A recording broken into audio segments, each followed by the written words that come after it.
What are you two talking about? Oh, nothing. Just the end of the world. Tick-tock, tick-tock.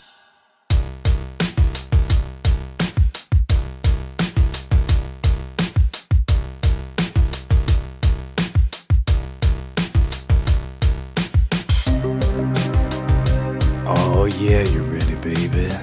Hey, listening audience, it's time for another episode of Who Pods the Watchmen? Wahoo! Hey, ladies and gentlemen, I am Grant Davis, and along with me is my co-host Clay. And wait, you don't have a last name? Clay LaPoint. There we go. And we are back with a brand new episode of Who Pods the Watchmen. Like I already said, we are talking about issue 8 of the comic book original tome, the Masters series. I know there's a bunch of spin-off after Watchmen comics out there. We're not going to be talking about those yet. We might get into those eventually. But right now we are going issue by issue of the original 12 issues of this comic, doing a deep dive, loving it. And this one, like we said, is going to be discussing issue 8, which is called Old Ghosts. Now, Clay, before we get into this, how have things been Since we last potted, Yeah, it's been a couple days. right? It's been a few hours since we had lunch together. Yeah. What's new? You know, obviously we're drinking a live oak hef. I don't know if the listeners know that. Obviously, listeners, as you can tell by our breath. I say obviously because we've lost one today. Oh, We've lost one. it's getting heavy. And I know I shouldn't even speak like that because some people are thinking, whoa, they're going through something similar that I'm going through. Maybe they lost a family member. Maybe somebody passed away. It's not like that. We can't go down that road. One of our buddies moved to Denver. He's driving there right now. He's probably actually in a hotel. Yeah. He's probably in a hotel in New Mexico. And this was one of his favorite beers. So we're drinking a live oak, thinking of that big guy. And hopefully we'll see him again soon. Shout out to the Bosch. Shout out to Baby Bosch. I'm wearing mesh shorts right now because he used to wear those quite often. In honor of him, he's not dead. He's not just dead. A couple states away. Yeah, but it's kind of, it's he's dead to me. So he's dead. He's dead to you. He's dead to me, and his fiance is even more dead. That son of a bitch. Started off as our friend, but this is a roast now. He's 6 feet under. She's 12 feet under. She kind of yokoed us, which happens. No, anyway, hey, onwards and upwards to greater things, to greater heights in Denver, Mile High City. My goodness. Yeah, you know what? This beer's tasting even better now. Yeah, exactly. There's a little bittersweetness to it. Yeah. Yeah, things are going good though. Labor Day weekend. Did you get sunscreen, on and go out and grill? I went out swimming today, and I did not do a great job with the sunscreen, so I burn easily. Yeah, well, you're This complexion of mine it's not sun-friendly. you're Anglo-Saxon, or I don't actually know what you are. You're something. Euromut, I'd say Yeah. that's accurate. Euromut. I don't necessarily claim one thing, but I'm like a That's probably mixture. that might offend somebody. Euromut. Euromut? Yeah. Europeans? I don't know. Maybe mutts. I feel like Europeans have lost the right to be offended must. about anything for the rest of mankind. Right. Exactly. After those two wars. Yeah. It's like, sit down. All right, folks. I didn't put up a question post for this one, so we're gonna go ahead and skip that this time. That's my bad. We ended up being able to jump in and record a little sooner than usual. But this is good things because we're gonna just jump right into chapter 8. Well, first, though, I think we should remind listeners, podcast, maybe it's transcribed. Do you do that? Do you offer that for like the Americans with Disabilities Act? Do you? Okay, we don't do that. I'm sorry, you're shaking your head. We might cut this one out. No. Yeah. Okay. Actually, I don't even know if that's required. Is that required? No, it's not required. It would be a really good thing to do. Yeah. You should probably transcribe this and stay up late doing that. God, dude. Yeah. With the dumb, ridiculous things we say. Well, I just think it. I don't know. It wouldn't hurt. So reading it, brailing it. I mean, I don't know how you're listening. I don't know how you're getting this information, but Patreon. Oh, patreon.com/whopodsthewatchmen. The biggest, is it a donor or whatever you are, the biggest supporter is going to be on this podcast with us in about maybe 3 to 5 weeks. Yes, So that's true. I'm definitely looking forward to that. Get your donations in at patreon.com/whopodsthewatchmen. What this is a way to support our show that we're doing week to week. Whenever we release a new episode, that's when you get charged however much you have been generous enough to donate to us. So if you give us $1 an episode, $2 an episode, that's all you're going to get billed per episode, only if we actually do release the content that you're already enjoying. So it's a good way to support us. In addition, we wanted to do a little rallying push, and Clay came up with the idea that if you are our number one donor, we're going to reach out to you. And Plasma donor. And if you're interested, Daddy needs platelets. we would love to do a little call-in show with you, and you can discuss what you love about this comic with us. If the first donor doesn't want to do that, we'll go down the line to the second and third to find whoever does want to actually talk with us. We will find someone who wants to speak If no with one us. wants to talk with us, why am I crying? Yeah. Okay. So people can definitely do that to help support us. We really appreciate all of your generosity there. You guys can also like us on Facebook and on Twitter. You can follow us over on Instagram. And you guys can always subscribe to our podcast. You go to whopodsawatchmen.com, or you can go to our pippa.io/whopodsawatchmen. I think that's the platform that we're posting the actual episodes through. And either way, if you guys go there, you go to your favorite podcast listening device, whether it's Spotify or iTunes. Kindle. Or if you're listening to podcasts on your Kindle, that works too. Just go ahead and hit subscribe. Tell your friends about this. Be like, man, this is the dopest podcast. Yeah, get on your Amazon Fire and send out some... Get on MySpace. Hit your live journal up. Get into your friend account in Nintendo Switch on the Nintendo... What's the, Nintendo... PlayStation Live, but for Nintendo. I don't know. I don't know. Chat with somebody there, Yeah. Even if you don't know them. Get on a World of Warcraft. Get in with your tribe or your campaign, or I don't know what it is, right? You're with 60 people fighting warlocks, and just yell out our podcast. Go to Rachel Ray's website and write a little review of one of her recipes. And while you're on there, go ahead and plug our podcast within your review. Just let us know that you did that. Actually, it was, if you do it for real, it's Smitten Kitchen. Is it And actually, Smitten Kitchen? for real, please let us know, because that would actually make my year if others get onto the Smitten Kitchen blog and post silly comments to any of the recipes. just promoting Who Pods a Watchmen. So, obviously, chapter VIII, Old Ghosts. I just want to get your initial impressions. What'd you think? What's your takeaway? I mean, I'm looking for 10 words 10 words. or less. My hot take on this? I really enjoyed this. This one ramped up the action, and it feels a little bit dangerous. There's parts of this that made me uncomfortable, and intentionally so. That's my immediate hot take. I enjoyed it. Yeah, I think this one, for me, I kind of thought, one, wow, this one threw a match. And this one knew how to throw a match, and I think at the right time, because it's not like this book has been plodding along, but it's kind of a narrative, and it's a big novel, and it has its slow points. And this one definitely, it's like, oh shit, we have 4 or 5 of these left. It's kind of like a season 8 of Game of Thrones. We got to do a bunch of stuff all at once. Here's a battle of the bastards going down here. So let's talk real quick, an overview of what this issue, I guess, is.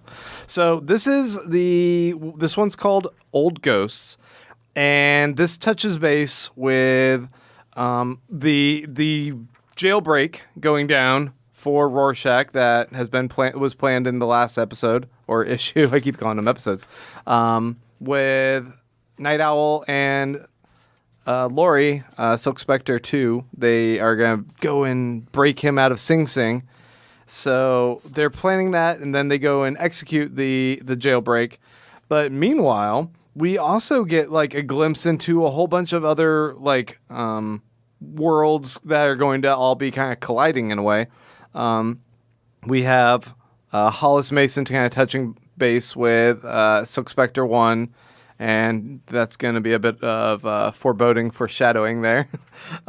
We also get some people from Rorschach's past confronting him in jail and being like, we're going to murder you, we're going to stab you a whole bunch, and it's going to be bloody and uncomfortable for you. We have a detective, kind of, one of the first detectives investigating the comedian. He's kind of now hot on the trail of Night Owl and suspecting him of being a superhero. And that's getting a little bit dicey. We see... what? The newspaper, I think, as well. The newspaper, that's right. The newspaper, they Vendor. Yeah, we see this sort of I don't know what you want to call them, Breitbart-esque, like It's kind of like the loony, it's kind of the man on the street take. Yeah. He kind of serves. I mean, that's a whole kind of fulcrum for the violence and the anxiety that's kind of starting to boil over here. But yeah, also kind of building up a bit of I think he's actually championing the superheroes, which on the flip side, the other people are going to then kind of push back against that narrative and be like, no, these people still need to be kept in check, and we need to hold all superheroes to account. And we're going to have to talk about that scene later, but yeah, for sure. Right. We get a very weird scene of an artist doing a rendering of something very vaginal looking, like a vagina monster. Is that what they look like? That's what that thing looks like. Okay. And yeah, and the people on the street just kind of getting up in arms, getting antsy about everything going on in society. So it's a big culmination of a lot of tension on the ground, tension in the lives of our superheroes, and a jailbreak happens, and then shit gets a little bit more intense from there. Yeah, I think that's a good summary. Yeah, great job. Yeah. So let's go ahead and jump back here. And what do you want to discuss first about this? For me, I think just general impression for me was, well, I think there's a lot to unpack here, but it kind of brought me back to, I mean, not the best time of my life, but, student teaching for a middle school. Okay. 23 years old, living with your parents. Yeah. If it can get any worse. Okay. So you're living with your folks. Living with my folks, 23 years old, student teaching. Yeah. Okay. They're going to be appreciative. No. I'm sorry. That does this way. No. That does a disservice to student teachers. My God, I'm so sorry. Substitute teaching. Yeah. Let's get real here. Substitute teaching, living with my folks, 23 years old in the suburbs in Texas. There's worse things, but I really can't think of any right now. And I would go in there and I would see these kids, and they would call me Napoleon Dynamite more than once. And I would look at them and I would think, damn, now I'm going to have to get mad, and now I'm going to have to expend energy, and it's going to get hot in here, and I'm going to have to take you to the principal, and I'm going to have to do this and that. And I could just see it, and I would think, can't we just ignore all this? Why do we have to do it? And I could see it in the future 5, 10, 15, 20 minutes, and I would think, I see it happening, and I know it has to happen, but I'd just rather not. You're just Dr. Manhattan of this whole thing? This episode was tough to read, and not from any depression reason or anything like that, but it was just really hard. I mean, there was a lot of violence, and you really see the anxiety and the tension rising up in the streets. I mean, there's street violence. Mm-hmm. There's the breakout in prison. There's a lot of prison violence. When I was reading it, I wasn't kind of down after the issue, but I was kind of like, oh, I knew that was coming, and we kind of know where it's probably going to do it even more, I would imagine, in the next few issues. But it was still kind of hard to read, I mean, there was a lot of violence and a lot of, I don't really like seeing people get beaten up or killed. It's just one of those perfect hallmarks of Alan Moore's work that, he's taking everything, turning it on its heel. And what do? This is just like when you reference Game of Thrones. What do? You take one of the few good, pure, beloved characters and you murder them. Right. Not only murder them, have them beaten to death. Have their head chopped off in front of a crowd of people by the most miserable shit on the show. That's Game of Thrones shit. That's what they're doing here too. And it's just heartbreaking. It really was. That was really tough. With his own little statuette, with his little Oscar, and his Golden Globe. My God. I mean, how much this whole comic, when you read it the first time and then you go back and read, you realize how much more enriching it is. Like all the clues, all the details, and even just within this comic issue itself, going back and looking at the cover of this, we see his golden statue. We see Hollis Mason's Night Owl golden statue. When he retired, they made a statue of him that says "In Gratitude," and that works perfectly as a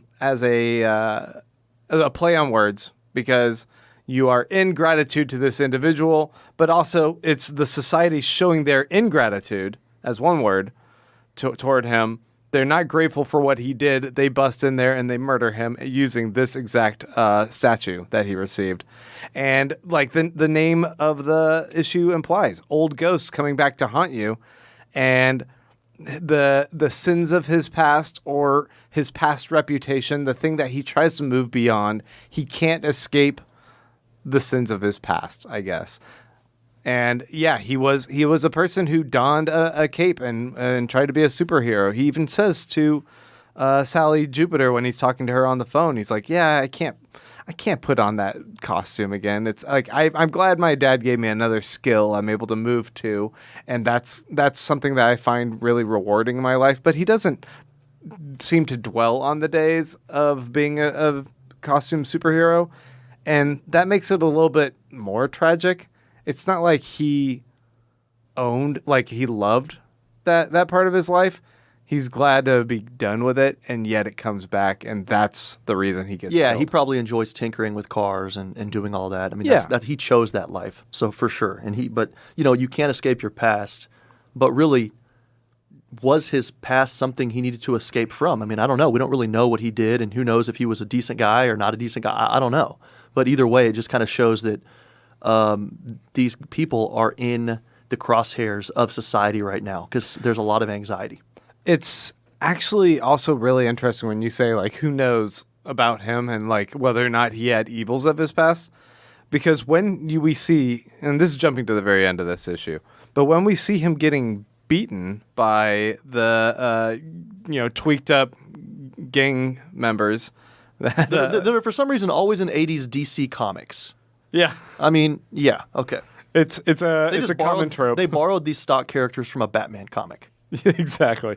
But when they're beating him, we get the kind of juxtaposition of what they're saying to him with the old classic scenes of him punching like Nazis and fighting these other bad guys. And now these new modern era 80s street punks, they have like Nazi swastika tattoos on them, and the tables have turned. They're now using their power against him, and they're all ganging up and killing him. An old man. Yeah, as an old man. But it makes you kind of question a little bit of like, what are they trying to say when he's in there punching other people? Was he always righteous in his actions of the past? Right, exactly. So I do want to talk about ingratitude, which makes me, immediately think of Lori and Dan. So let's dive into that. This is jumping ahead. Okay. They've, I assume that people listening have read it. If not, spoiler alert, the prison break is successful. I definitely want to talk about it because it was actually maybe the most action we've had in the whole book. It was pretty awesome. It is what you want to read. Yeah, it's like they made Rorschach a character where you're not sure if you want to root for him or like, is he kind of fucked up, he's deranged. But in moments like this, where he's obviously the underdog in a situation, he's the little guy, there's a whole bunch of other bad people in prison with him who want to kill him. And if he would not have put those bad people in prison, they'd probably be out there doing this to others. Right. So he kind of is a hero. Yeah, he's a hero in those regards. So it's like Daredevil or Frank Castle being in prison, and you're like, oh man, you're surrounded by all these bad guys. I'm rooting for you.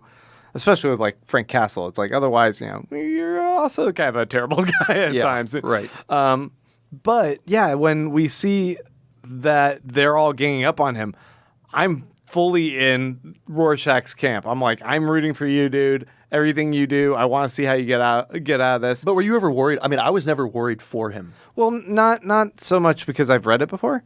Okay. But there's also the cool under pressure aspect of how he carries it out. He's just like staring there. He's kind of like emotionally dead to the whole thing, but he's just like quick and methodical about like how he takes down different people and breaks their thumbs. And he's going to Tom Brady it. If you're down with 3 minutes left, you know that Tom's going to march up the field for better or worse. Actually, a lot worse. Give me the ball. Yeah, exactly. I was not worried for him, but I was curious to kind of see, how's he going to MacGyver this? He has a seat, he has a shirt, and he has a toilet. What's he going to do? And somehow it worked. It was awesome. So again, though, I just think that this would be an interesting some plot continuity, because I think last issue was a lot of Dan and Lori, and we have them again. So here, after obviously the two of them are the ones who orchestrate the prison breakout of Rorschach, goes off without a hitch. It's pretty sweet. They get him out. They come back. They're rummaging through Dan's stuff at his house because they realize the cops are after us. Right? They're onto us. They know who we are. We need to get some supplies and then get the hell out of here. Right? They're going through their sugar cubes, which again have actually pretty interesting. Those play a pretty big part. The green sugar cubes. I figured you must have been excited about that. I was very excited, yeah. You made a funny joke last episode about, like, that's the biggest thing you're looking forward to. And, oh my gosh, it was a big plot point. It was a really big plot point, and I was glad to see them. When I saw the comic book come back, like what's his name? The pirate, Black Freighter. Black Freighter. I thought, oh God, got to do this again. But No then, kidding. thank God, the sugar cubes came back and kind of mollified that. So after the prison break, they're going through his stuff. She goes into her room to get some of her personal items, personal effects, and guess who's there? Doc, Mr. Blue Dick himself. Doc Ock. Yeah, Doc Ock. Now, Dr. Manhattan's there. He's sitting there, but he's not even there. Even when he's supposed to be there, he's not there. He tells her this bizarre stuff. Like he's a human cult. text message. Exactly. He's a cult leader. He says, this is destined to be this way. In 1 hour, we will be speaking. So now I'm speaking to you before to effectuate that. Blah, blah, blah. I mean, it's just ridiculous. And then she, without a second's hesitation, she's like, see ya. And she leaves with Dr. Manhattan. Yeah, I mean, I feel like it's fitting in a way. Like he left clues. Alan Moore left clues with the dialogue nonstop that she can't stop thinking about that relationship. She put on that tough exterior initially of like, I don't need him. That relationship was dead. But at the same time, that was her life for what, like 10 years? See, like I hated this though. Everyone else is doing something in the story. Everyone else is proactive. Everyone else is proactive, and who's worrying? Who's fretting? Who's hand-wringing? A woman. Yeah. I mean, come on. That's 1980s sexism. I really hope that's changed in the HBO special, which I think it would be. But no, I just really didn't like that. I mean, it just seemed to me just a little bit on the nose and like, okay, really? Come on. She's just sitting here thinking, I need a savior. I mean, she actually said it a few times. In the movie, I think it's not as egregious because she is in her own right a proactive punching through walls superhero. Oh, really? Because they kind of go absurd with like the power set of these superheroes. But so what, you're telling me they actually have powers? Yeah, they're punching through brick walls and shit. I've yet to see them. So they're Mr. Kool-Aid. No, not in the comic. Yeah. In the bonkers movie. We'll discuss that weird movie, guys. But yeah, I mean, I agree with you that it is a little bit frustrating that they're relegating her to being dependent upon these other characters rather than being a driving force in the narrative. Right? She's Princess Peach. I want to see a Mario. Right. And I still, though, thought that it was an interesting dynamic in that she's being kind of forced along. Obviously, Dan Dreiberg had an awakening. He's now has a sense of purpose. He has his renewed confidence. He got contact lenses. He's wearing his costume. He's wearing this nice tight-fitted black shirt, tucking it in. He's looking a little bit suave and debonair now, and he's just like, I'm back in business in my Bat Cave or Owl Cave, whatever Batman ripoff is doing. What's the best song with either title or lyrics fitted shirt? There's only one right answer. I don't know what that question even means. The best song, okay, musical composition with the lyrics and or title fitted shirt. Nope, I don't know. I'm going to give the listeners 3, 2, 1. We turned into a game show? Yeah. Okay, what is the song? Well, the artist is Spoon. I actually don't. I think maybe the title's... You don't even know the title. Well, it's a niche area. You can't expect me to be an expert in a niche area. So you know what? Sabash would know, but he's in New Mexico. Oh, okay. Wow, it's going to be like that. Yeah. Okay, so, yeah, you're right. He's looking good. He's wearing contact lenses. But he's kind of like, he's now, whereas he was doting on her and giving her this degree of attention, he's kind of like moved past her to being like, he kind of like gave her a short shrift all of a sudden. It's like, we hooked up, and now I'm like, I have my own purpose, and she's like, Men, isn't that how it always is? do we really need to go get the big racist asshole Rorschach and get him out of prison? He did murder people. He wasn't a good person. Maybe we don't need to get him out of jail. And he's just like, I have a purpose now. Shut up, whatever. And like, she's like, well, you invited me into your house. Yeah, I'm staying here now. she's I don't know what to do, but she's kind of dragged along She's into still the situation. she's still enjoying her post-coital cigarette. Yeah. And he's out there tinkering with his space car, ready to go. He's putting his belt back on. Yeah, it's true. Their clothes are still strewn about Archie. And Archie's just beep boop pop. Hey, could you imagine though? Seriously, like, let's say you have a crush on somebody, right? For Jesus, I don't know, like 10, 15 years. Mm-hmm. You finally hook up with them, okay? With a second later, they're like, let's go break somebody out of jail. Yeah, and you're like, Fuck me. Okay. Who did I just get with? Like, Jesus. Yeah. Rorschach they also made a little bit funny in his wisecracking. He's minimal. He's spare with what he was saying to the short bad guy. What was his name? Little guy, or His name's Big. Big Trouble. Big Figure. Little China. His name was Big Figure. Yeah. And he goes, small world. And then he says, tall order. He's just kind of zinging at him. And he does this later with the other guy when he says fat chance to a heavyset dude. And so he's just been really spare, very utilitarian, even with his word choice, just to provoke enough of a reaction from these people to kind of get what he wants. And that's how smart he is, right? He knew that he needed them to kind of reach through, to let go a little bit, act a little bit dumb, and then he's going to capitalize on that. Yeah, but he knows how to manipulate people. I would like to also point out another thing I noticed about Rorschach. When they break him out, he immediately starts referring to Laurie's character as Miss Giuseppe. He, in the very first issue, you may recall, he calls her Miss Jupiter. And she says, you fucking asshole. You know that's not my last name. It's Giuseppe because my mom liked saying Jupiter because she was ashamed of us being Polish. Anyway, she like makes a point of like calling him out and saying, don't call me by that last name. It's Giuseppe. And he goes and starts calling her Giuseppe. He actually like respects that. And he, in the first one, like kind of talks shit in his diary about like how he just thinks she's trashy and like whorish in her outfits or whatever. Right.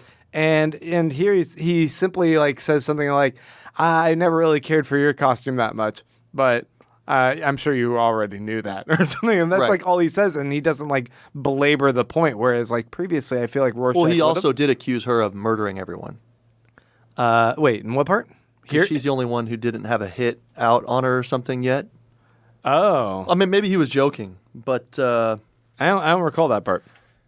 But yeah, it did seem like this is page 21, middle left. Oh, wait. Right here where he says, oh, it's funny, like everyone else has been attacked. All the other superheroes have been attacked, but it doesn't look like you've been attacked yet. Yeah, and that doesn't take away from your overall point. I just remember, it's just kind of, he's always thinking. And he's always also trying to egg people to see what they'll reveal. Right. Okay. I mean, that brings me back to the detective then, who also seemed like he's just putting out feelers. He Detective Fine, who we saw investigating the comedian in the very beginning, he goes and pays a visit to Dan Dryberg's house, and he's just like, hey, I saw you at that funeral the other day. You were there with a bunch of heavy hitters at the comedian's funeral. Although he doesn't know that guy was the comedian necessarily. He just knows like there was something unique about him. He suspects he was like a superhero of some sorts. But he's like, yeah, I saw you there, and you seem to also have these sugar cubes. Yeah. And those were found in the pocket of Rorschach, and a lot of curious things going on here. Yeah. And Dan, it's funny because like he had all this swagger when he was down in the basement, and he comes up and faces off against this guy, and he seems back to his kind of nebbish, nervous. He's Clark Kent in a little bit. Yeah, he's like, I don't know, I'm just a nerd. Well, who likes birds. Yeah, and I like that detective. You got to shoot your shot. Yeah. And also, interestingly, the locksmith or whatever is there putting up a new lock in, and if you see his outfit or whatever, or his I don't know, like his toolbox badge? or whatever, it says Gordian knot. Right. Which obviously is one of those things that looks really complex, and then you just pull it, and it's just like a slip knot or whatever, and it just comes undone, unless I'm totally wrong about that. You're close. The Gordian knot was like a reference to like an Alexander the Great kind of thing, like this ancient Greek, like super complex knot. And it's like supposed to be like near impossible to figure out how to solve it. The way that Alexander the Great solved it was he took a knife and just cut the knot. Oh, shoot. Okay, I thought it was like you just pull it. Okay, you find one. So it's supposed to be so strong that one can't break it. Interesting. But that's kind of the whole thing with like Rorschach. It's like he's not there trying to lockpick this because he wouldn't be able to lockpick it. He just fucking kicks in the door. Yeah, right, and right. he breaks the entire thing. Yeah. So that's why it's ineffective. Let's talk about really quickly maybe the greatest moment in children's literature regarding a knot. Okay, we're talking about Harry Potter. No. Oh, wait. Is there one in Harry Potter? No. It's Okay, just I mean, that's where you go. You said the greatest book of children's literature. Right now, you're scanning MuggleNet. Constantly. You're on MuggleNet. Is MuggleNet still around? I don't know. Okay, you're not trafficking MuggleNet. Do I still have my account on MuggleNet? Yeah. Do you remember Wayside Stories? Uh-uh. Or what? Stories from Wayside High or whatever. It was the Bayside. You're talking about... No, I'm not talking about Bayside. You're That was God, man. Zach Morris. Do you remember the Hawaii summer? The Hawaii California season? Dreamin'? Oh, no, yeah, when they went to Hawaii. That was incredible. The spinoff was, or not a spinoff, I guess, a very similarly styled show, California Dreamin'. Yeah. No, I'm not talking about that. No, okay. Sideways. Okay, so here we go. Sideways Stories from Wayside High. Okay. If people think I'm like looking this up, I'm not. I'm just revisiting the old memory banks. Yeah, it's impressive. You've got to read this. It sounds familiar, but now that I'm a man, I'm a grown-ass man. I'm not sure I'm going to want to go back and read a little kid's book. With kids. A grown-ass man with kids. How much Peppa Pig have you watched in the last couple of years? It's worth it. It's so good. You should watch Peppa Pig. Right. So that's my next podcast I have to jump to after this. Exactly. Yeah. You're moonlighting. Well, I get you. Geez, you can't even share in my excitement here. I'm sorry. One of the kids, there's a giant. Remember back when you were a kid and you're learning how to tie your shoes, and they would always get in these like wicked, crazy knots. Your laces, which hasn't happened in a long time. I mean, when's the last time your shoes got into a knot, your lace that you couldn't get out of? I wear slip-ons now, as much as I possibly can. Right. I'm back to like Velcro and slip-ons like an old man. Yeah, that's nice. That's the way to go. I'm like, why are we wasting our life? Like, oh, you better learn how to tie your shoe, and then it comes untied like 3 times a week, and I look like an asshole. Yeah, right. But what about when you run? On the rare occasion you go jogging. Yeah, those ones I just double knot. You go barefoot? No, I double knot those. Ones. Yeah. Okay. Yeah. Anyway, so there's a crazy knot. And this one kid is really good at solving it, and it's awesome. Great story. I really hope everybody reads it. I'm sorry. I forgot what are we talking about Watchmen anymore? We're talking about Sideways Stories from Wayside High. I want everybody to check it out. So yeah, okay. So Gordian knot. I mean, I like the detective. I think that was awesome because it also shows the pressure is mounting from every angle. The pressure is mounting from the streets. The pressure is mounting from the USSR. The pressure is even they even talk about people like not being able to make a long distance phone call for more than 5 seconds because MCI WorldCom is too expensive. They don't have 10 cents a minute in the Nixonian economy. Which I can't believe you reference MCI WorldCom sponsor. Ding ding. Whatever, pin drop or Sprint or whatever. Yeah, people are feeling pressure from every single angle in this, and I loved it. I loved that. That was it was tough to read because the pressure was real, but it was cool. It was also it's funny. You referenced the cost of the phone call. That was in the very beginning. The conversation between Hollis Mason and Sally Jupiter. He's calling her from New York to California where she's staying. And yeah, he references that phone call. He's like, well, things are kind of expensive, so I'm gonna have to go. And that's so crazy to think about from nowadays when you're not paying extra for any. And let's think about this too. There are floating cars or something, or there's like cars that run on electricity. Yeah, and hover bikes and shit, but they don't have cell phones with free. They don't have VoIP. Right. Telecommunications. So anyway, let's go there. Yeah. So I thought when he kind of does that, what I was taking from that scene is that he was a little bit. I mean, he likes to reminisce with Night Owl 2 with Dan about the olden days a little bit, but I'm not sure how much he actually misses it, especially in this conversation with her. Like, he wanted to kind of touch base with her and be like, hey, I feel like the two people that have taken our masks and have, like, carried on our torch, they might be getting back into mischief. But then when she just kind of goes off and starts talking about how she's living this kind of lifestyle where she's like, I don't know if I should focus on analysis or aerobics or what I might, kind of do with my time nowadays. He's just like, I can't actually relate to you anymore. I feel like you and I are operating in two different worlds. And I thought it was actually really important that they showed the name of the old retirement village resort that they're staying at, which is Nepenthe Gardens. I had to look up what Nepenthe was. I was curious about it. But it's a reference to the Odyssey and the Isle of forgetting your grief and sorrows. It's also a drug, basically, that you could take in the Odyssey to forget any pain. So It's also a very expensive bar in Big Sur, California. Is it? Where you can have some of the greatest views of your life for about $18 for a cheap beer. Oh, yeah. Shit. Yeah. Yeah, but it just kind of sounds like she's oblivious to the anxiety that everyone else is feeling out in society. Yeah, I mean, she's getting a manicure. Or, I'm sorry, I guess it's a pedicure. Yeah, she's getting a pedicure. She's just, like, chilling there. They do the side-by-side. He's sitting there with his dog resting at his feet. She's there getting pampered and pedicured, living in a resort life. And she's not feeling the anxiety of, like, the apocalypse being so near. And so he's like, I don't know how to relate to you. Yeah, I mean, even if you look at the TV, he's watching the news and they're showing the USSR invading Afghanistan, I think it is. And she's watching the TV. I call it the TV. She's watching TV and it looks like it's a sitcom or a soap opera. Yeah. I mean, come on. What did you make of the Black Freighter storyline? I would like to point out, right as it jumps into talking about it, it goes, the first line of dialogue is, it's like all of our old nightmares come back to haunt us, And then it jumps back into the Black Freighter. I'm like, it is back. This is my nightmare in a way.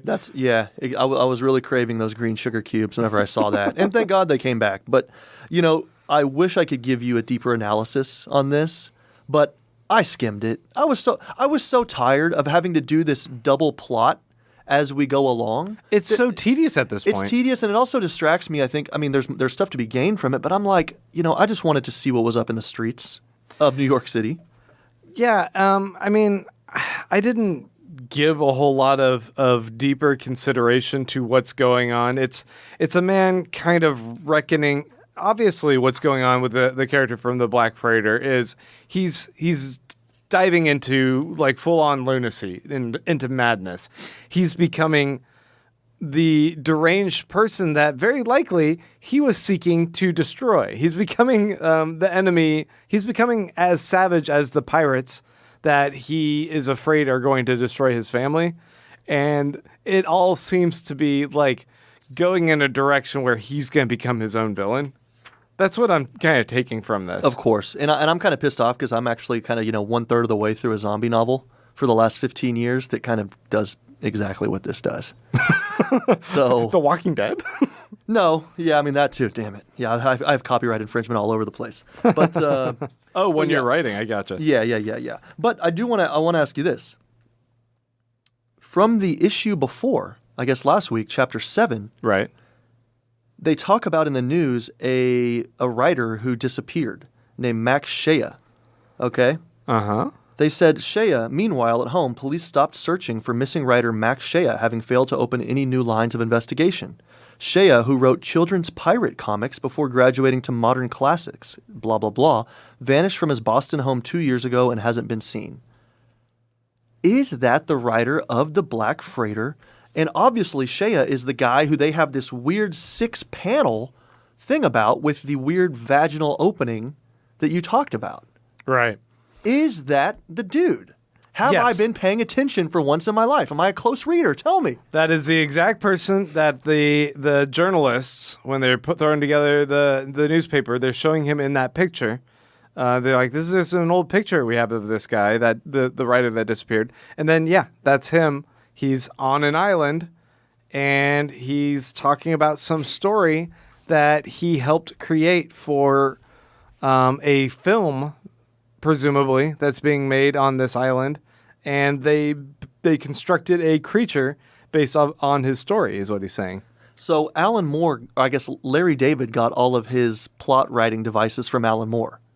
A bunch of, things that don't seem connected, and then in the last 2 or 3 minutes, they crash into each other. Oh, yeah. This is awesome. He's been dropping since the beginning, like layer after layer. All of this has been seeded in, and then it gets pulled into the forefront. Like, we were getting little glimpses of the head journalist here in, like, issue 3 or so, right? Like, he just kind of popped in the background on TV, and he's like, oh, this firebrand journalist, right. That's a fucking loose cannon Alex Jones weirdo. Right. Alex Jones, the weirdo? What? He's an Austin treasure. Yeah. He's a freedom fighter. So, I certainly know more than you do about what this whole scene is here. And in hindsight, I could elaborate more on what's going on here. But I'm thinking most of our readers have read, and they're also aware of this, so it's not something I need to really go into now. We're gonna unavoidably ignorance dive into is this. bliss. Just let me hang on to this for a little longer. But what do you think of that? Of that creature, that beast thing with the sarlacc pit anus mouth or whatever is going on there? I got scared. I was reading alone, and I just wanted to be with a teddy bear after I saw that image. I got scared, so I didn't dwell on it too much. And are we to think that he is? He talks about being part of a movie. Right? Yeah. So he's part of a movie. No one's seen him in a couple years. Is this is this like a North Korea movie where he just, I don't know what's going on. It looks very Lovecraftian, the thing that she's drawing. He's obviously creating some kooky plot for some kooky movie thing. And he talks about after they're done, they can get off that mosquito-ridden island back to wherever. But you remember the reference to the island, right? Earlier? The comedian busts into Moloch's house. Right. When he's right. freaking out, and Moloch's laying there on his bed, why is the comedian here? And he's like, I didn't know what it was. I went to visit this island, and they have all sorts of people there. They have writers, they have artists there, and they're plotting something, and it's scared the hell out of me. I used to think everything in the world is a joke, but even this was too much for me. There's nothing funny here. And this is what he's referring to. This is like season 3 of Lost. Yeah, and this is a little bit more of the mystery of whatever the horrors were. And I think horror is a great word to use, especially when we're seeing a Lovecraftian monster. Yeah, it's and especially its private parts. It is horrific. No, really cool. Again, just like another glimpse of something that's going to be a bigger plot point and plot device as we go. I thought it was awesome. I thought it was a lot of fun. When they jumped around, each of these pages is being bookended by the last minute quick struggle and planning by Night Owl and Silk Spectre to go do their jailbreak. But they jump between a couple different scenes. We have the journalists at the newspaper. We have these artists on the island. And then we have a guy carving a pumpkin. And it's in front of a TV screen where they're talking about the costume adventure. But we know who that guy is. Who's the guy carving the pumpkin? It's the old owl guy. Oh, is it? Yeah, look, there's his dog, and you see the same. He's wearing the same clothing, and then at the end, at the end, the pumpkin's knocked over. That's exactly what I wanted to ask. I was like, who's that makes perfect sense. I was Question asked. Yeah. Question answered. All right. Okay. Good. Because I noticed one other thing, a little small detail I wanted to point out to you. In the very beginning, we see right when the Black Freighter story starts coming up, we see that the newspaper guy starts trying to push a newspaper on this one guy. And he's like, see, there's this guy on here, Walter Kovacs. He used to always come by my newsstand. The guy's like, huh? Kovacs? Yeah, incredible. Thanks. Whatever. Grabs a newspaper and leaves. And he's like, oh, that guy's so preoccupied. That was his therapist. And he's wearing a weird helmet. Yeah, he's wearing a weird helmet. There's something that seemed a little bit off about him. And then later we see that he quits as his therapist. So I guess he pieced out, but we see, all these worlds. He has to satisfy his wife. She demands satisfaction. Yeah, exactly. He's dropping the ball there. Yeah. So after that, we have him. He's doing his Halloween. How are you? I think you would be pretty good at that. I always I do the greatest drawings on a pumpkin, and I'm ready to carve, and then I just either don't have the tools, I don't have the patience, or I just don't have I'm not a surgeon, and then it just ends up being just this 3-hole nightmare. No, I'm far too impatient too. I think it takes a level of patience or steady artistry. And do you let the girls use tools for this? Yeah. Like I let them cut. No, they can use knives. Yeah, they're 3 years old now. I think they can handle using a couple really sharp bladed weapons under supervision. Yeah, you just let a machine gun it. No supervision. Just you guys have that. I break a pool cue and I say whichever of you's left standing gets to carve the pumpkin. Right. So, Right. Yeah. Let God sort it out. Yeah, exactly. Thoughts and prayers. Okay. Did we talk about the brutality of Rorschach's prison scene? I want to get into the prison scene. I think that's probably the most exciting part, and for some reason we haven't talked about it. And I want to talk about Dan and Laurie's, rom-com. I think it's time to talk about the prison. Yeah. Okay. Let's go ahead and jump into this. And let's remember really quickly that I guess 2 issues before he threw hot oil on someone's face. So that was we know what we're getting into. Yeah. There's brutality in this comic, and it reminds me of other comics from around this era, like some Garth Ennis doing Preacher, or just some really brutal violence in comics that I'm like, oh, okay, this isn't mainstream comic fodder. I think of this era. It seems a lot more of a hallmark later of 90s dark Marvel or Marvel Black, or what was it called that they used to do? Yeah. Marvel Knights? Before it was Marvel Knights. Before they realized they could just do Image or something like that and just do their own thing. So, do you remember, is this true? This is something I've thought for 20 years. I've never looked into it. Teenage Mutant Ninja Turtles, the comic, was so violent. Mm-hmm. The Comics Code Authority or whoever said you can either remove the violence or you can make it black and white. You got to like Mortal Kombat. It's no longer blood, it's sweat, something like that, right? Right. And they loved the violent illustrations so much that they took the color out, and that's why that comic is now black and white. Is that true? Oh, I don't know. Have you ever read that comic? I know that it's super brutal. It's super brutal. Yeah. Yeah, the cartoon and the video games belie the brutality of this comic. I love that. The fact that it's oh, kids, you love this? Go out and read our comic. It's like a gateway drug. Yeah. You like the cartoon? Here's fentanyl. Yeah, right. Oh, this is But no, up. you're right. This was super violent. I mean, I'm looking at page 15 if anybody's reading along. The middle left, literally a fountain of blood just hits his side. He doesn't even move. I mean, He's just making this face of it's comical. Oh, boy. It's a fire hose of blood going at him. Yeah. It's wild. It's the world's biggest ketchup jar. So, yeah, just how this is kind of built up. You see him slowly taking off his shirt. I just keep thinking of he must have already sized up the length of these people's arms and how far he needed to stand away, that this guy, if he goes and makes a reach for him, he's just gonna narrowly miss.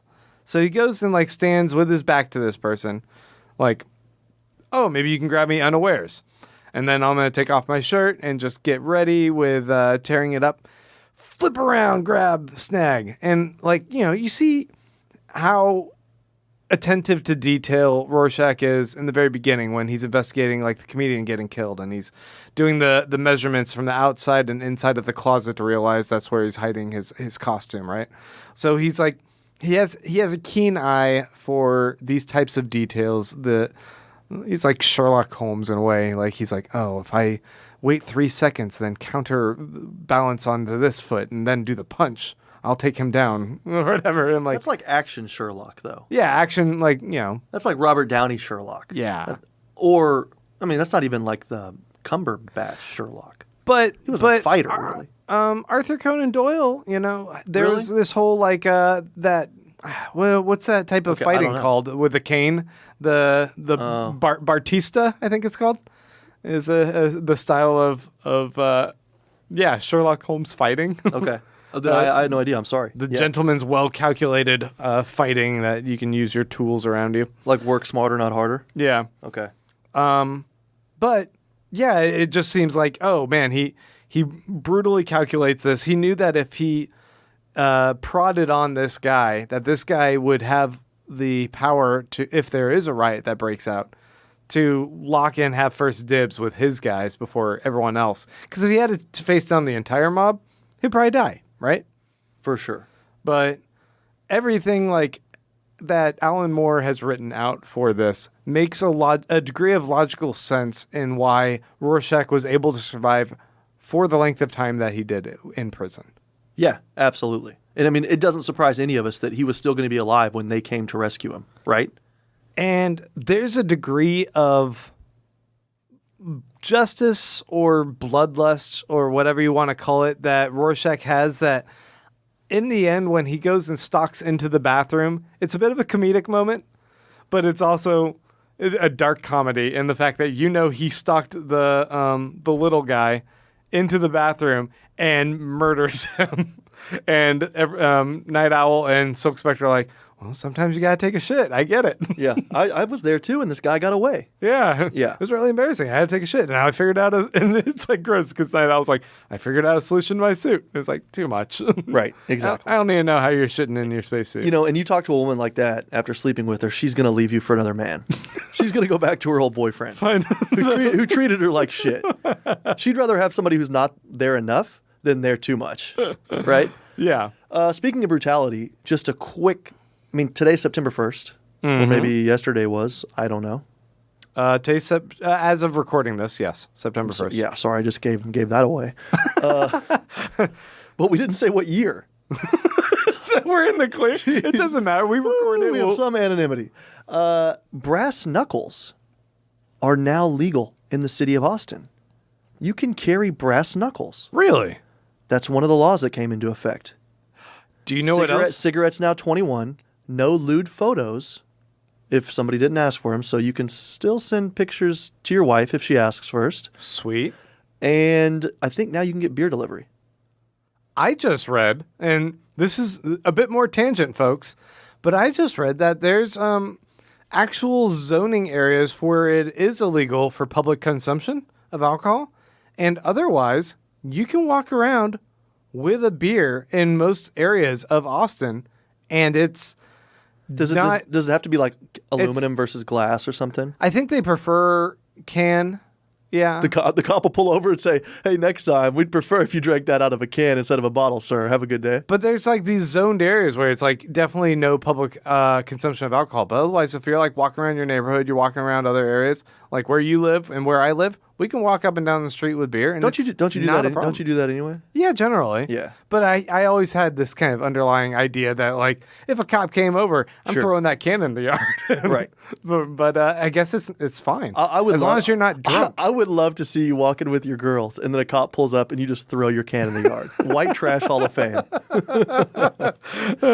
Yeah. I might actually go get like for Halloween, borrow a cruiser. And get a uniform and just pull up on you just to see if that happens. Yeah. Getting back to the comic, though, I love the brutality. I love how I wasn't worried about him for a second. I was just curious to see how he was going to do it. And, you got to admit, breaking a toilet with your foot is pretty impressive. Yeah. He had a boot on or something, but I don't know. That's a precision kick there. We have to remember, though, that they made fun of him earlier for wearing heeled shoes. So maybe those heels were steel heel? Wait, did they? Remember they said he's short. Remember the cops when they arrest him, they're like, oh, this guy he's short, he wears heels, blah, blah. Oh, man. Yeah, he got those shoes that you see like in airplane magazines. Yeah. Those cool kids from high school that had the steel-toed boots. Oh, and they're like, man, if ever I get in a fight, bro, I got steel-toed shoes. And I was like, did people say that to you? Oh yeah. They were. You probably didn't pick up on it. They were threatening you. Oh no. I feel like no one ever finds me a threat that they have to threaten me. Yeah. It just doesn't happen. They look at me and they're like, "No, you're with me. Don't worry, I'll protect you." Your soccer shin guards to school the next day. They're like, this kid with all the pogs in high school. He's the threat. You were the threat, though, because if you had so many pogs, that meant that you were winning. Although, wait, did you have pogs or did you have slammers? I had pogs and slammers. Because, okay, so if you won the pogs from that round. Is that right? Yeah. If How did you ever slam get somebody? down- How did you ever get somebody else's slammer? I don't remember what. Would there have to be like a side bet? You know, like you're like, oh, you think you're better than me? Like take my slammer if you win. Yeah, it might be that. Like, Okay. it's been a long time. I feel like whoever won the game overall got the slammer as well. Whoa! Yeah. Holy shit! Yeah. Okay. I had a dope slammer. It was gold, and it was jagged around the edges, and it had a holographic dragon in the middle. It was pretty amazing. Yeah. Damn. I got laid. In sixth grade. Yeah, everyone When were you doing this? Because now I'm kind of curious. yeah, man, that would be sixth grade. I'd say that's I pretty think so. Yeah, sixth. Yeah. Totally. Definitely not later than that. It wasn't double that. 12. Not at all. It's not last year. What is- That'd be sad, right? I just want to, I don't know. I don't think people care. Did you ever have a fidget spinner? And if so, how many? Please don't tell me you did. But I think you did. I think you did. Dude, I had a couple of them. You had, and did you actually think? Were you a fidget spinner defender, or would you say, like, when people would say, like, oh, you got a fidget spinner? Would you say, because there's two types of people who have fidget spinners. Yeah. Okay. There's people who say, no, come on, this really does help me with my anxiety. It helps me like slow down and relax a little bit. And then there's other people who say, yeah, I know. I know it's like it's a viral thing, whatever. What were you? Which one's a better one to be? Viral, right? You were the first one. You loved it. I definitely bought the fidget cube where you can kind of spin it around and try all the different sides. Okay, this is coming. I remember coming home and visiting, and you were the only person I knew who had a fidget cube. Oh man, So that I meant was the that you cool kid that everyone actually- wanted to come and play with. Yeah, their fidget cube. Yeah, you were the cool 33-year-old. It's a cool dude. Yeah. So where are those now? Like, which junk drawer are those in now? They're about. Okay. Every time my anxiety flares up, I have to use it. Yeah, just start spinning. Right now, I need it I'm because of spinning, being baby. called Yeah, out. okay, I'm sorry. On air. Yeah. Hey, we're talking about That's the right. Watchmen. That's right. So let's get back to it.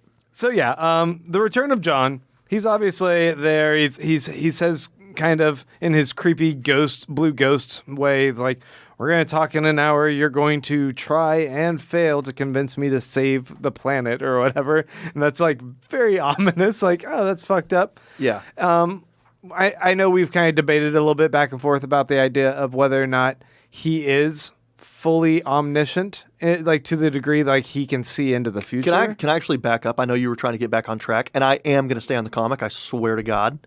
But I just want to say, stylistically, if anyone is rereading, I know you're looking at me with a lot of skepticism You're about to here. talk about Pogs. I'm not talking about Pogs. God. I mean, yeah, no, actually, I'm going to talk about Lego Duplos. No, if you look at page 14, 15 during the prison break, it's all pretty blue. It's light blue, which I think of as pretty neutral, not that aggressive. There's a lot of the prisoners and prison guards are wearing light blue. You then go to the next page, and it starts getting kind of black, and there's some green and yellow, so it's changing. The light is much harsher. Yeah, things are a little And bit then more if aggressive. you change to page 18, turn to page 18, 19, overwhelmingly dark red. Blood. It's basically like a horror movie. It's Absolutely. And then the next one, it starts to recede a little bit because now they're leaving. They've already escaped. And it's kind of these actually kind of pretty like yellow oranges, and you can kind of see it getting back to normal. I just thought when I was reading that, I thought, whoa. I mean, I love that. props to John Higgins, the colorist. He doesn't get enough love. Well, yeah. And actually, Dave Gibbons gets even less love. Because that's... Dave Gibbons gets all the love. It's him and Alan Moore, but like... so there's a different guy. Okay, I thought John, you got it wrong. John Higgins does the coloring. Oh, John Higgins and Dave Gibbons. Yeah, that's a tongue twister. Yeah. Okay. I Wow, wasn't... you're right. Damn, you're good. I wasn't trying to be a rascal there. Yeah. So anyway, it seems like... Manhattan, is he omniscient? Yeah, what do you think? Do you think he's just kind of like... Well, so... Laurie makes this thing like, I know if things don't go my way, he'll make it go my way. And he's so much of the mind of like, I can make anything happen. So that's like omnipotent. Yeah, it's... Not omniscient. it's a self-fulfilling prophecy in a way. Like, if he decides that in an hour from now that's going to happen, he'll just make it so that that's what's going to happen. And so in his mind, he thinks that's what's going to happen, and he just brings all the pieces together. Oh, he like wills it? Yeah. He speaks it into He wills existence. the future into existence of how he wants it to be. I don't think he is. I think he's super powerful. Obviously, I don't have the benefit of reading ahead. I think he's really powerful. I think he can do a ton of stuff. I think he's limited by his own lack of imagination sometimes. I think he's limited by his own lack of agency and making decisions for himself. But I just think he's a really powerful guy, and he's now kind of has this weird slipstream time thing where, yeah, he can see ahead, but can he see everything? What limits him? What can he do about it? I don't know. I think it's depression. I think he's got some serious depression going on. Yeah. And, a little bit of Wellbutrin might go a little ways for him. I don't know that. Yeah, is that an antidepressant? Yeah. Yeah. Okay. Yeah. No. I mean, you're probably right. And actually, there was one time somebody came up to me and they said, "If you found out the world was going to end in 15 minutes, what would you do?" And I said, I would probably just have a coffee and just call my family and, say I love them. And I would probably just maybe read a little bit and just kind of sit there and go outside and smell the air, look at the sky and look at some clouds and just kind of appreciate things. And that's it. Jerk off a couple times. Whatever. Yeah. I mean, hey, if we got 15 minutes, we can do it way more than that. Yeah, exactly. That's quite a recharge, my friend. Yeah. So, well, I mean, this question was asked me when I was like 23. Oh, so I mean, very virile. I get it. Yeah, I was a very virile substitute teacher. So that's that sounded worse than. Well, no, it actually sounded exactly as bad as I thought it would. That guy then told me after I gave him that answer, which I thought was well thought out. He said, "Yeah, I would go outside and just run around naked." And I remember thinking, you're probably not living your life the right way if that's what you want to do. If you need to let something out like that, you should just let it out anyway. Just go find a commune. Go run around naked, man. And I'm tying this back again. I know you treat everything I say now with skepticism. Do you remember John saying, "I'm no longer going to wear the uniform. I got to get naked"? Uh-huh. There we go. I brought it back. Yeah, it's just like that. The end of the world is here, and he's had an emotional breakdown, and now he's just stripping off all his clothes. He's like, who's the guy that was Comey? Was it Coney? Remember Coney? The Stop Coney 2012? Yeah, guy? I think I was in the guy Peace had Corps a after... mental breakdown, and he goes naked in the street and started pounding into the pavement. Oh, really? I didn't know that. Yeah, this guy started this whole big movement to try and stop Coney. Yeah. And then I guess things got too big, and he freaked out.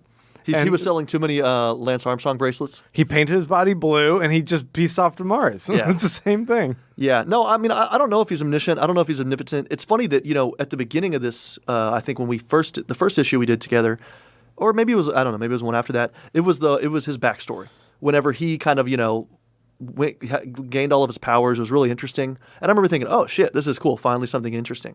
Now, after we're seeing all these other people, I view him as an intrusion. I don't really want to deal with him. I don't like him. I think he's boring. And now she's run off to him. Fine. Good riddance. I want to get back to, what's his name, Dan? Dan's a real one. Yeah. I don't give a shit about the two of them. But at the same time, Laurie was dating a dude that is able to have multiple versions of himself, send one of his own self liaisons instantaneously into her room, and then vaporize her and bring her to Mars. Would you like that if somebody outsourced their love? If your wife, I'm not saying if your wife sent, well, actually, a telegram would be nice. Don't outsource your love, man.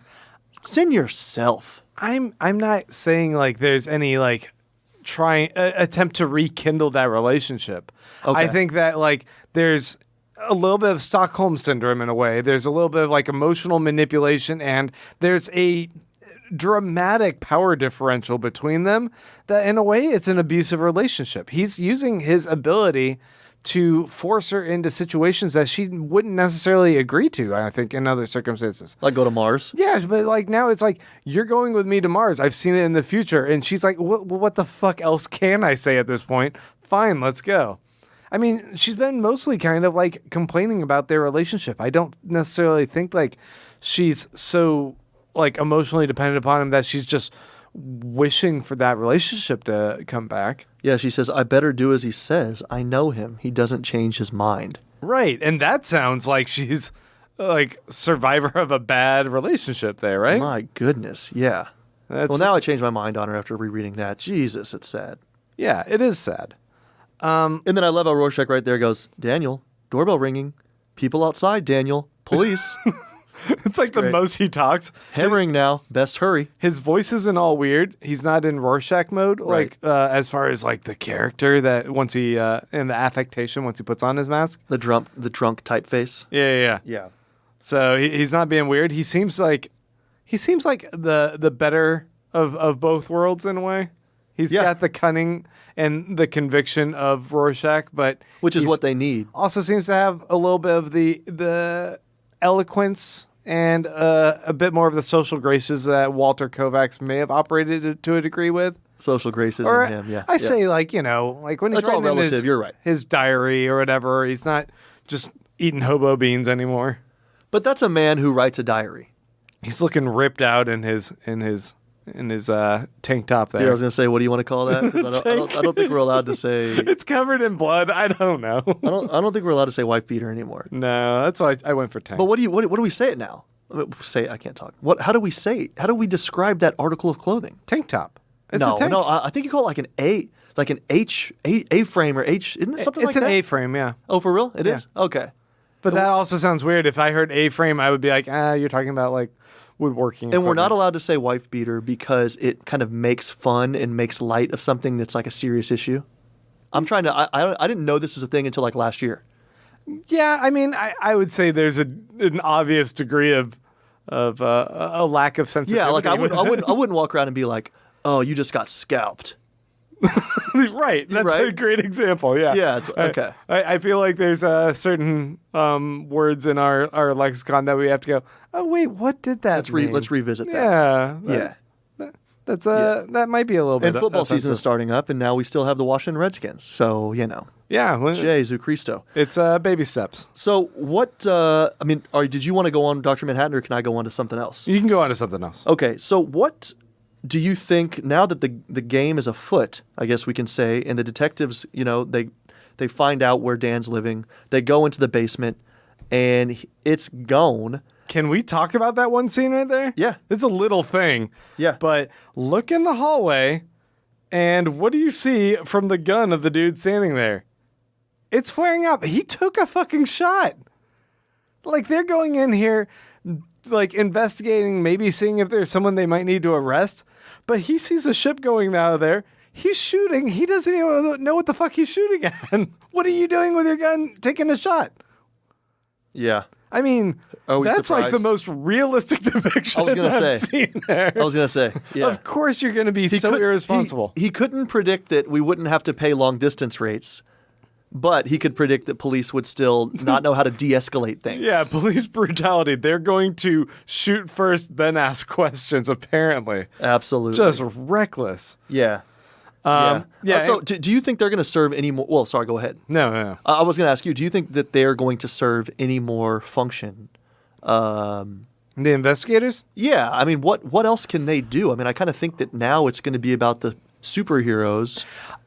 If there's a little bit more of a ground story still to tell in some sort of relationship between them and maybe the press that we've been kind of popping in and out of, or the newspaper salesman, if there's something going on there, we might see them kind of They'll revisit kind of be in like they'll a be kind of like C-plot. like a not a megaphone, but kind of like a lens that we see things through rather than an actual like plot. But once they took off in the owl ship, we're kind of moving into the end game, right? Like things are moving beyond the everyman. Thank God, and it's fun.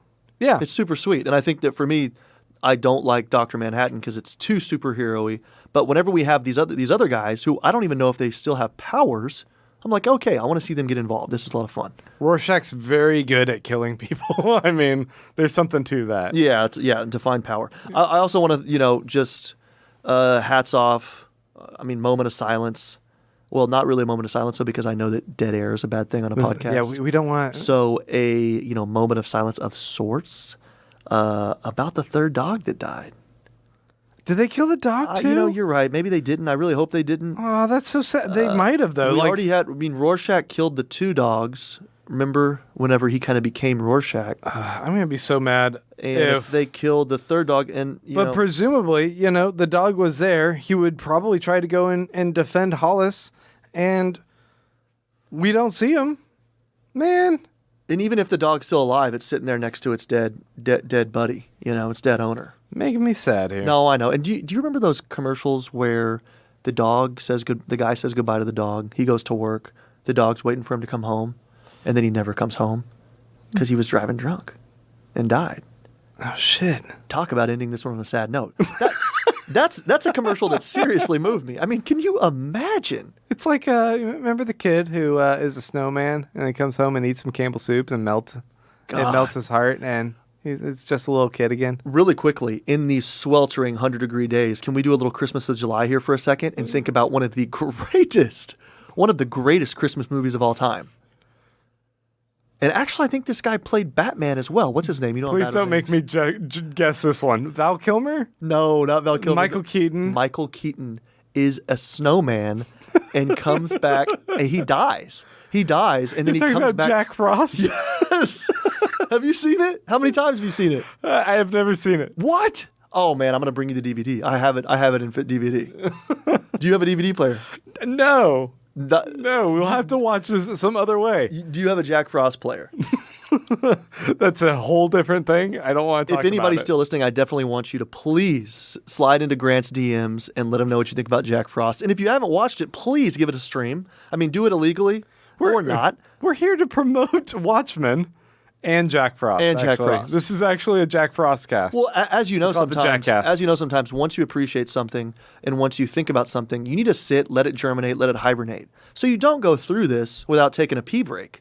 Yeah. You read a couple issues, take a break, watch some Jack Frost. Or are we murdering Big Little Man in the bathroom?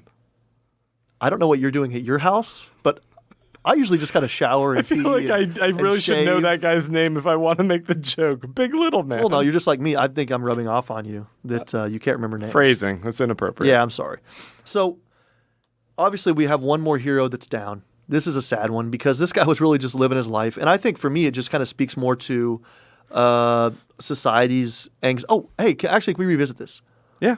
I guess it'll be visiting something for the first time for me. What are these drugs they're wanting? They're calling them like Katie's or something? Katie's are drugs that the Top Knot gang is the gang that seems to be operating around here.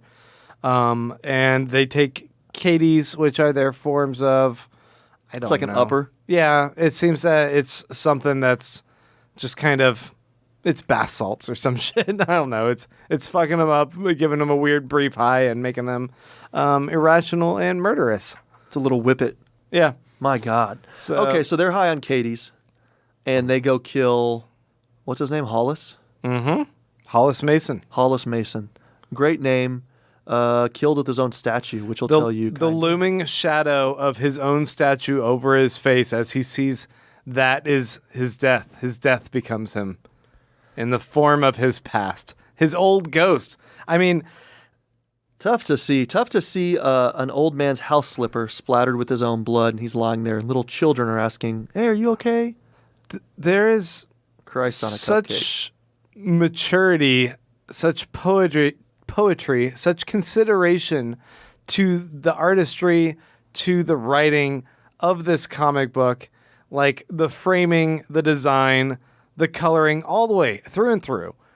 And I went ahead and read a little bit of these after Watchmen comics, and some of them, like, the art is great, or the writing is like kind of interesting, but the marriage of like the higher level, like there's writing, there's books, and then there's literature, right? There's like high end. There's beer, there's craft beer, right? This is high-end artistic. You mean Blue Moon? There's Blue Moon. Yeah. Then there's Shock Top, my friend. Oh, yeah. It's just, I'm so impressed by what they've achieved in this. And when I see like certain framing like that, when I see every time I look at the covers for all of these issues, and then I look at the covers for these, after Watchmen comics that have been coming out, I'm like, there's no subtlety, there's no metaphor, there's no deeper meaning going on. You guys are just kind of doing the sexy pose of any of these superheroes with their rippling muscles and their butts out or whatever. So you're really getting our audience excited for the podcast we do on these other ones. It's Great just job. not the same. And yeah, support us on Patreon while we talk about this. yeah, that's what I'm trying to say is, hey, patreon.com/WhoPodsAWatchmen. If you guys want to support this podcast, and I meant more like the ones, the awful issues you're talking about in the future. Right, I know. Yeah. If you guys want adjust your donations for those. Yeah, if you guys want those, please let us know. Toss us a buck or two on patreon.com/WhoPodsAWatchmen. What do you think? Are we about wrapping up on this? I think so, but I really quickly, I do think you're right that we've been reading this, and we will read it cover to cover, and you kind of get used to all of the interplay with the writing, with the ink, with the framing. Not whenever I say writing, I guess I mean the overall development of the story and how it gets on the page, right? And it's awesome, and you kind of get used to it, and then I think, if we do move on to something else, it's going to be all the more impressive. So, I'm excited. It seems like the issues are speeding up now. Some of them were kind of slow reads, and didn't necessarily mean they were bad, but it's kind of like, it's kind of slow. And I think the last issue was kind of like what you said, a bottle issue or whatever, a bottle episode where it's kind of all in their apartment, and it was just kind of two people talking about, making things work, and maybe is there any chemistry there? Maybe are we going to reawaken something? In this, we have people getting their throats slashed, driving a flying vehicle, a machine gun down an abandoned subway. We have the return of the green sugar cubes. We have people maybe killing a dog. And we have somebody making an expensive coast-to-coast, cross-country, long-distance call. We also had, talks of pogs in high school, and, Oh, our conversation. Yeah, of course. I mean, that's other always crazy thrilling. adventures. That's always thrilling. Yeah, so I think, we're wrapping this one up. Definitely look forward to speaking with you about the next one, I guess maybe next week. And again, now we don't have our buddy Bosch here. He's on his way to Denver. Hopefully we'll rely on these issues more for, I guess, just the kind of happiness that we can no longer get from him. This is what a way to end. Hey, I'm gonna end on this end quote instead. How's that? The very last panel of this issue goes, "On Halloween, the old ghosts come about us, and they speak to some, to others they are dumb." This is from Halloween by Eleanor Farjeon. I don't know if that's actually in any way more uplifting than what you said. Yeah, I mean, if they're talking about Sabash, I know exactly what Eleanor's talking about. So, rest in peace, Sabash, in Colorado, and we're Hollis. still alive. And all we only we don't recognize people if they're above a certain elevation above sea level. Yeah, You're dead to us if you're over 600 feet. you old ghost.